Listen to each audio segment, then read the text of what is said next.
Perkenalkan, nama saya Vianurma Amelia dari kelas 11C.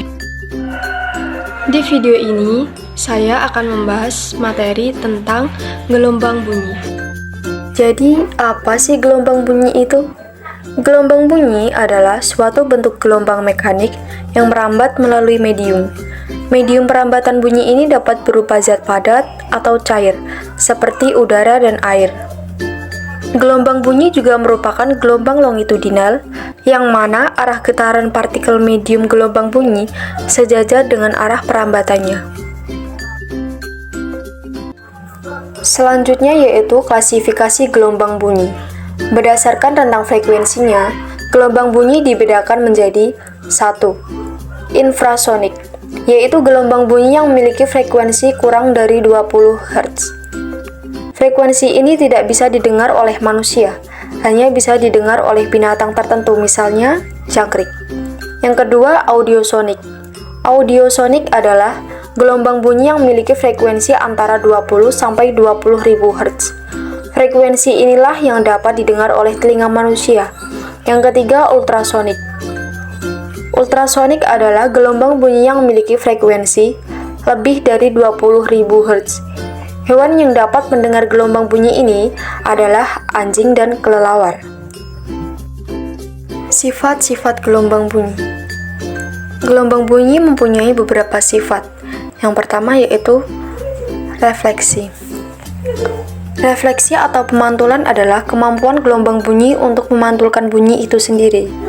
Pemantulan bunyi ini dapat terjadi ketika bertemu dengan permukaan halus seperti dinding, langit-langit, atau lantai. Ketika gelombang bunyi memantul, maka akan menghasilkan gema atau gaung. Yang kedua, difraksi. Difraksi atau pembelokan arah merupakan kemampuan gelombang bunyi untuk melintasi rintangan atau celah kecil pada suatu permukaan. Ketika gelombang bunyi melintasi celah atau rintangan, maka gelombang bunyi akan berbelok dan menyebar.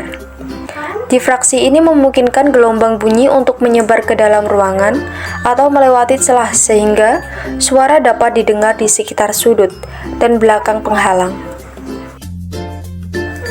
Yang ketiga adalah refraksi.